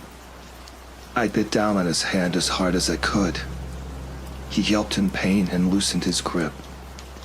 I took the chance to break free, bolting for the door.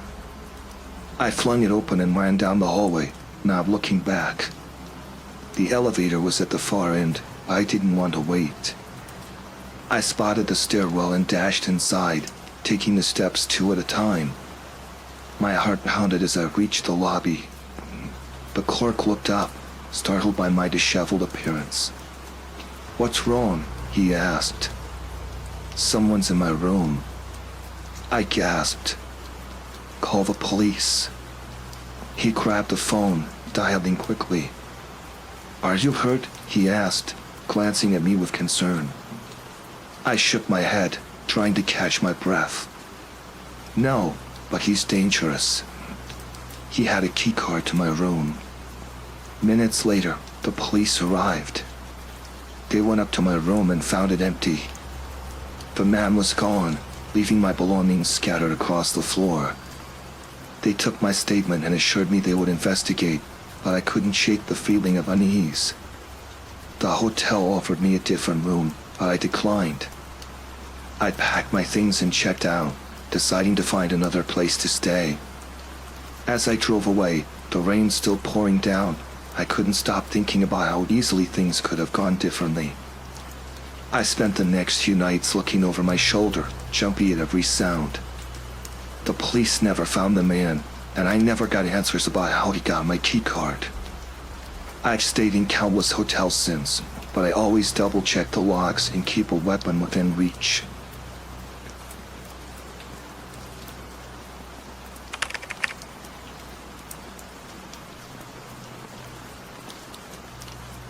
It was late when I checked into the hotel. The rain outside was relentless, and I was soaked by the time I got to my room. All I wanted was a hot shower and some rest. The room was standard: a bed, a desk, a TV mounted on the wall, and a small bathroom. I threw my bags on the bed and headed straight for the shower. Afterward, I felt a bit better. I sat on the bed, flipping through channels on the TV, but nothing interesting was on. That's when I noticed it, a tiny red light blinking near the TV. I walked over and saw a small camera, barely noticeable, hidden between some books on the shelf. My heart started to race. I quickly covered the camera with a towel and called the front desk. "There's a camera in my room," I said, trying to keep my voice steady. The man on the other end didn't seem surprised. "We'll send someone up to check," he said. A few minutes later, a man in a maintenance uniform knocked on the door. He looked around the room, saw the camera, and shrugged. "Must be a mistake," he said. "We'll take care of it." He left with the camera, but something didn't feel right. Why was he so calm about it? I decided to do some investigating of my own. I started by looking around the room more carefully. I found another camera in the air vent and one more behind the mirror. I called the front desk again, demanding to speak with the manager. This time, a woman came up. She was polite but dismissive. "These things happen," she said. "We'll have maintenance remove the cameras." "These things happen?" I echoed, incredulous. "This is a serious invasion of privacy." She assured me it would be handled, but I wasn't convinced. I decided to check out the hotel's reviews online. Buried among the positive comments, I found a few mentions of hidden cameras and uncooperative staff. It seemed like a pattern.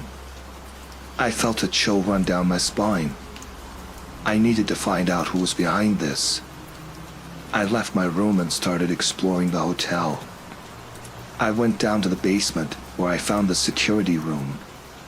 The door was locked, but I could hear voices inside. I waited until the voices faded, then used a bobby pin to pick the lock, something I'd seen in movies but never tried before. To my surprise, it worked.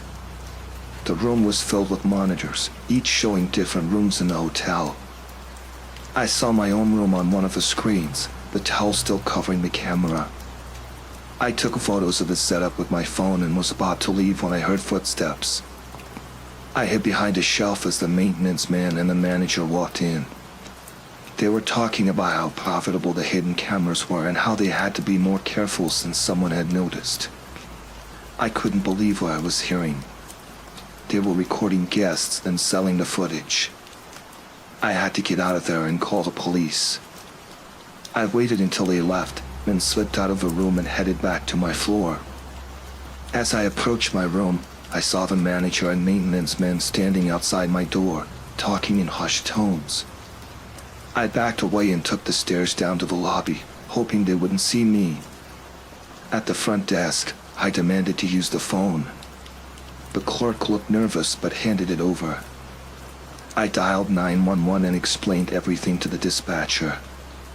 They said they'd send someone right away.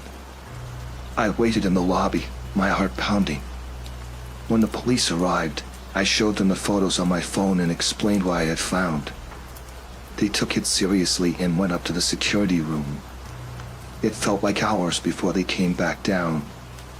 The manager and maintenance man were in handcuffs, looking angry and scared. The police thanked me for bringing it to their attention and said they'd be shutting down the operation.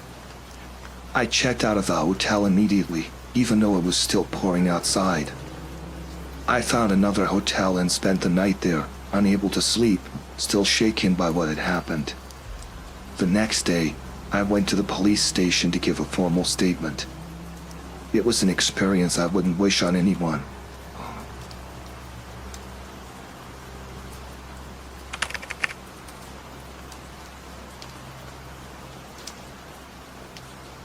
The storm was fierce, and I was relieved to be inside, away from the downpour.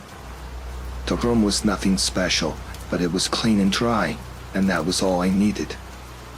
I unpacked a bit and settled in, hoping to get some rest before my meetings the next day. As I was about to drift off to sleep, I heard a strange noise coming from the room next door. It sounded like something heavy being dragged across the floor. I shrugged it off, thinking it was just someone moving furniture or something. I was too tired to care and soon fell asleep. The next morning, I noticed a peculiar smell in the hallway. It was faint but unpleasant, like something rotting. I figured it was just the rain making the place damp and musty. I mentioned it to the front desk on my way out, but they seemed unconcerned and assured me they'd look into it. When I returned that evening, the smell had gotten worse. It was stronger near the room next to mine. I hadn't seen anyone go in or out of that room since I arrived, and the Do Not Disturb sign was still on the door. I asked the cleaning staff if they knew anything, but they just shrugged and said the guests probably didn't want to be bothered.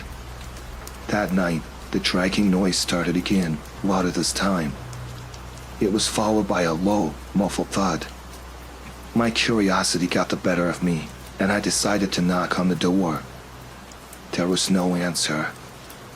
I pressed my ear to the door and heard what sounded like heavy breathing. I knocked again, harder this time, but still no response. I went back to my room. I called the front desk again and told them about the noises and the smell. The clerk seemed annoyed and told me they'd handle it. I stayed up late, listening, but eventually fell asleep. The next morning, the smell was overpowering. It was sickeningly sweet and putrid. I saw a maintenance worker in the hallway and mentioned it to him. I asked if they had checked the room, and he said they couldn't enter without the guest's permission. That evening, the smell was unbearable. I couldn't understand why no one was doing anything about it. I knocked on the door again, but there was still no answer. I went to the front desk, demanding that they check the room. The manager reluctantly agreed to accompany me. We knocked on the door together, but there was no response. The manager used a master key to unlock the door, and as soon as it opened, the smell hit us like a wall. It was worse than I had imagined. We entered the room and found it in disarray. The bed was unmade, and clothes were scattered everywhere. In the corner of the room, we found the source of the smell. A large, dark stain spread across the carpet, and something was wrapped in a heavy plastic sheet. The manager pulled it back, revealing the decomposing body of a man. I stumbled back, horrified, as the manager called the police. I gave my statement to the officers when they arrived. They asked if I had seen or heard anything unusual, and I told them about the noises and the smell. I couldn't sleep that night. Every noise made me jump. As I was packing, I heard a knock on my door. I opened it to find a man standing there, someone I hadn't seen before. He introduced himself as a detective working on the case. He asked if I could spare a few more minutes to answer some additional questions. I agreed and invited him in. He asked about the noises again and if I had noticed anyone suspicious. I repeated what I had told the police. He thanked me and left. I finished packing and went to the front desk to check out. As I was leaving, I noticed the detective talking to the manager. The detective glanced at me, and I saw a strange look in his eyes. A few days later, I received a call from the police. They informed me that the man found in the room was a known criminal, involved in some dangerous activities. They believed he had been killed by someone he was working with, and that person was still at large.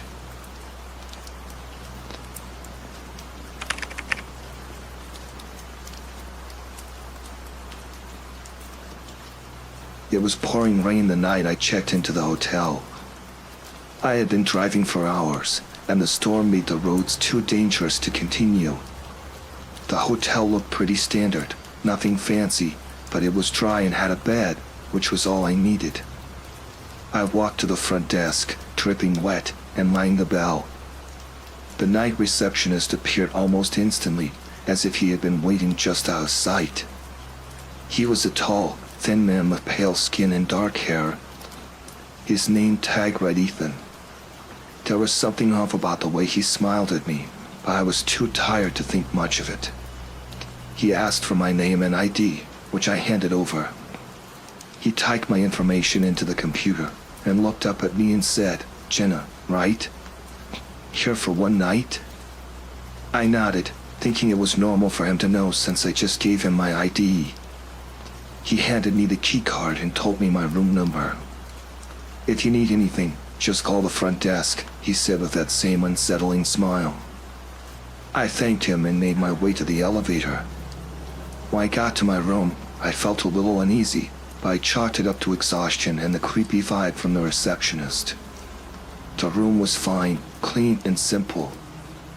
I took a hot shower to warm up and climbed into bed. As I was drifting off, I thought I heard footsteps outside my door, but when I listened closer, there was nothing. I figured it was just other guests walking by. In the middle of the night, I woke up suddenly. I couldn't figure out why at first. Then, I heard it, a faint clicking sound, like a door closing quietly. My heart started pounding. I lay still, straining to hear more. There were soft footsteps, moving slowly away from my room. I told myself it was just my imagination, or maybe someone going back to their room. The next morning, I felt uneasy. I couldn't shake the feeling that something was wrong. I went down to the lobby for breakfast and saw Ethan at the front desk. He smiled at me and said, "Good morning, Jenna. Did you sleep well?" His knowing smile made me feel exposed, like he knew something I didn't. I brushed it off and spent the day out, trying to forget about it.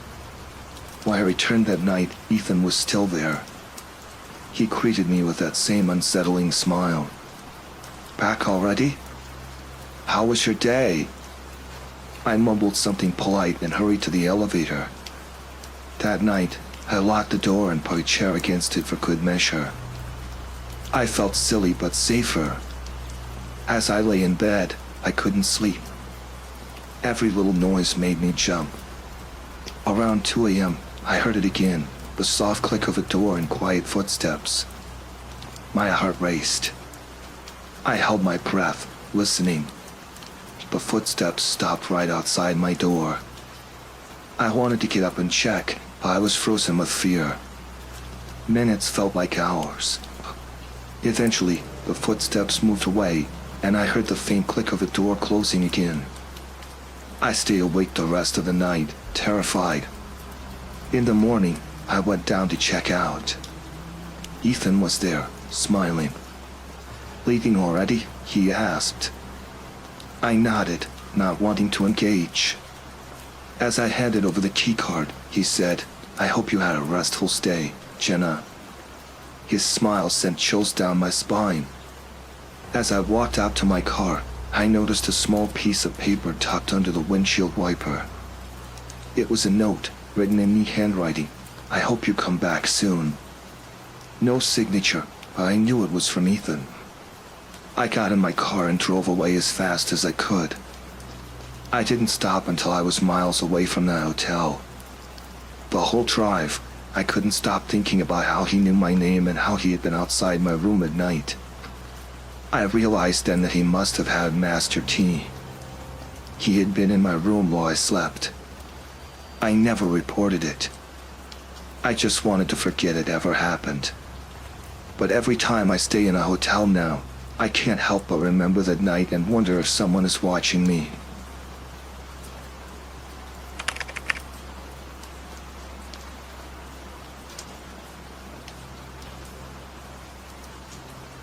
I checked into the hotel late, around midnight, exhausted from the long drive.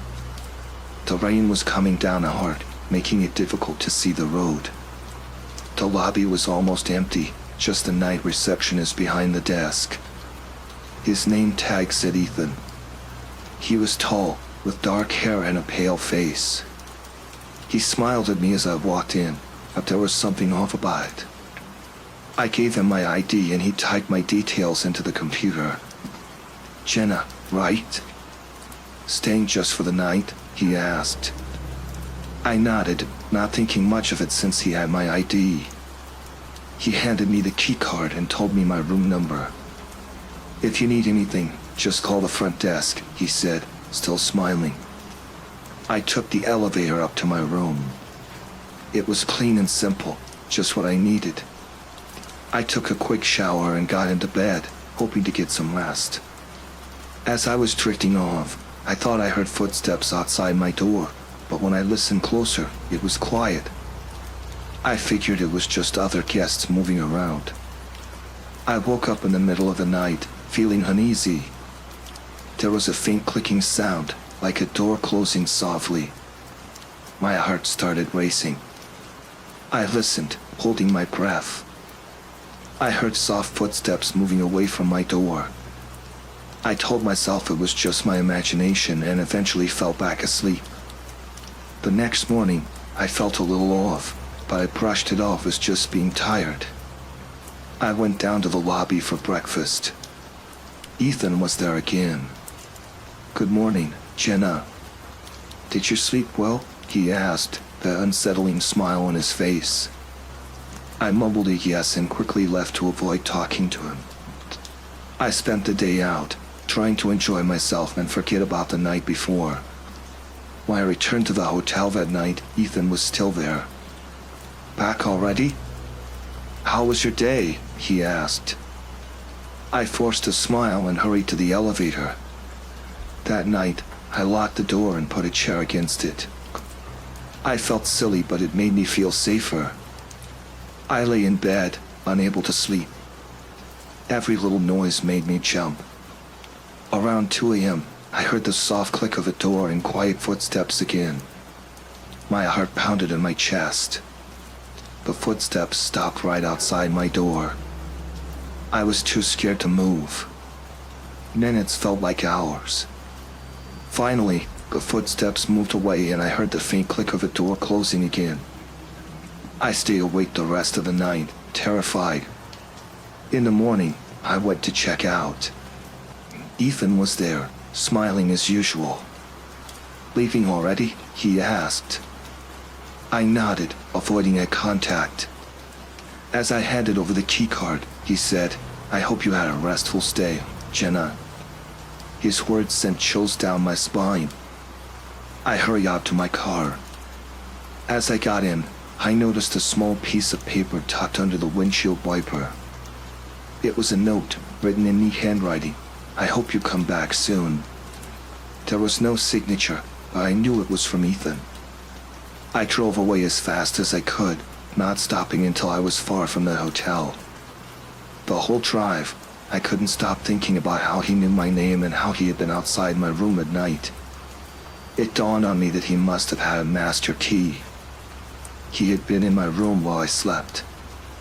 I never reported it. I just wanted to forget it ever happened.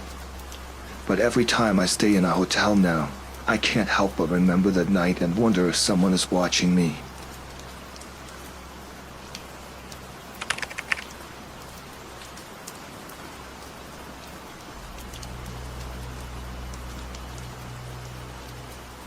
I was exhausted and just wanted to relax. I checked in without any issues and took the elevator up to my room. It was a standard hotel room, nothing fancy, but it was clean and comfortable. I unpacked a few things and settled in for the night. About an hour later, there was a knock on my door. I was surprised because I wasn't expecting anyone. I looked through the peephole and saw a man in a suit standing there. He looked official, holding a clipboard and wearing a name tag that read Hotel Inspector. I opened the door a crack, keeping the chain on. Good evening, ma'am, he said with a polite smile. I'm with the hotel's inspection team. We're conducting routine safety checks in all the rooms. It won't take long. I was hesitant, but he seemed genuine, and I didn't want to cause a fuss. I unlatched the chain and let him in. He walked around the room, checking the smoke detector and the bathroom fixtures. I watched him closely. Something about this felt off. As he moved to the dresser, I noticed he wasn't really inspecting anything. Instead, he was rifling through my personal belongings. He opened drawers, peeking inside my suitcase, even lifting up my clothes. My heart started pounding. This didn't seem right. "Excuse me, what are you doing?"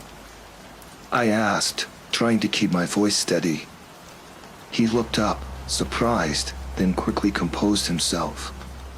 "Just checking for any hidden issues, ma'am. It's standard procedure." I didn't buy it. "I think you've seen enough," I said firmly. "Please leave." He hesitated for a moment and smiled again, but it didn't reach his eyes. "Of course, ma'am. If you need anything, just call the front desk." He walked out, and I quickly locked the door behind him, my hands shaking. I leaned against the door, trying to calm down. Something was definitely wrong. I grabbed my phone and called the front desk. "Hi, this is Lisa in room 314. I just had someone claiming to be a hotel inspector in my room. Is that standard procedure?" The receptionist sounded confused. "We don't have any inspections scheduled tonight, ma'am. Can you describe the person?"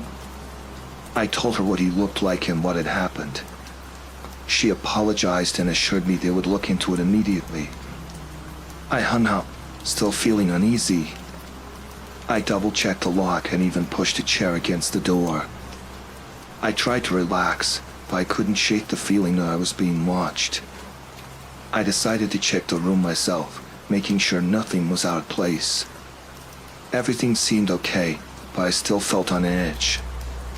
I sat on the bed, trying to read a book, but I couldn't focus. About an hour later, I heard a noise outside my door. It was the faint sound of footsteps, then a soft scratching noise. My heart leapt into my throat. I turned off the lights and stood by the door, listening. The scratching continued, followed by a quiet click. Someone was trying to pick the lock. I grabbed the phone and dialed the front desk again. "This is Lisa in room 314.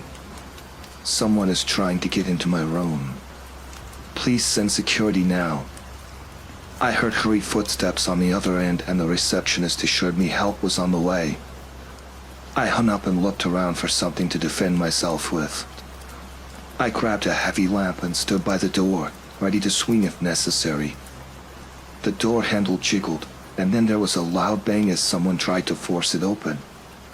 I backed away, my heart pounding so hard I could hear it in my ears. Moments later, I heard voices and more footsteps. The banging stopped. "Miss Lisa, this is hotel security. Are you all right?" I approached the door cautiously. "Yes, I'm okay," I called out. "Is he gone?" "Yes, ma'am. We have him in custody. You're safe now." I opened the door to see two security guards standing there. One of them explained that the man had been caught trying to break into several rooms. He wasn't an inspector at all, just a criminal looking for easy targets. The next morning, I checked out as soon as I could.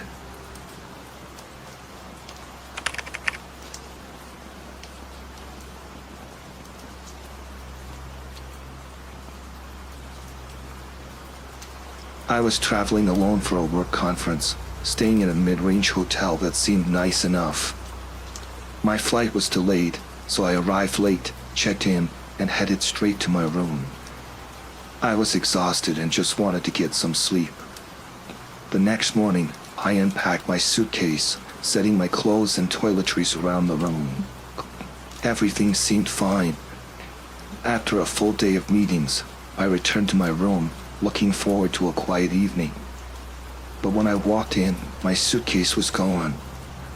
I searched everywhere, thinking maybe I moved it and forgot. The room was small, and it quickly became clear it wasn't there. I went down to the front desk to report it missing. The woman at the desk, Alice, seemed genuinely concerned at first. She asked if I might have left it somewhere else. I explained I had unpacked it in my room that morning. She assured me they would look into it and suggested I might have just misplaced it. That was frustrating. How could I misplace a whole suitcase? I went back to my room, trying to stay calm. I had valuables in that suitcase, my laptop, some jewelry, and important documents for the conference. A few hours later, Alice called to say they hadn't found anything but would keep searching. She suggested I might have left it in a conference room or maybe the hotel bar. I knew that wasn't the case, but I checked anyway. Nothing. That night, I barely slept. I kept replaying the day in my head, trying to figure out what happened. The next morning, I decided to take matters into my own hands. I started asking around, talking to other guests and staff members, hoping someone saw something. Most people were sympathetic but had no information. Around midday, I spoke with one of the cleaning staff, an older lady named Maria. She mentioned seeing a young man, one of the newer employees, hanging around my floor more than usual. She thought it was odd but didn't think much of it at the time. My heart raced. I had a lead. I went back to Alice with this new information. She seemed skeptical but promised to look into it. I decided to follow up myself. I started watching the hotel staff, particularly the newer employees. It didn't take long to notice a young man, maybe in his mid-20s, who seemed a bit too interested in the guests and their rooms. His name tag said David. I saw him hovering near rooms after guests left, always with an excuse if anyone asked. I followed him discreetly for a while, hoping to catch him in the act. My gut told me he was the one. That evening, I saw David enter a guest's room with a master keycard. My heart pounded as I crept closer. He emerged a few minutes later, carrying a small bag. I knew I had to act. I waited until he left, then quickly went to Alice with what I saw. Alice looked shocked and called hotel security. They caught David red-handed, and under questioning, he admitted to stealing from multiple guests, including me. He had been using the master keycard to enter rooms when guests were out. My suitcase was found in a storage closet along with other stolen items. The hotel manager apologized profusely and assured me they would take action to prevent this from happening again. They offered me a free stay. I just wanted to get out of there. I packed my things and checked out, relieved to be leaving but still shaken. I learned later that David was arrested, and the hotel implemented stricter security measures. I was grateful to get my belongings back, but the experience left me wary.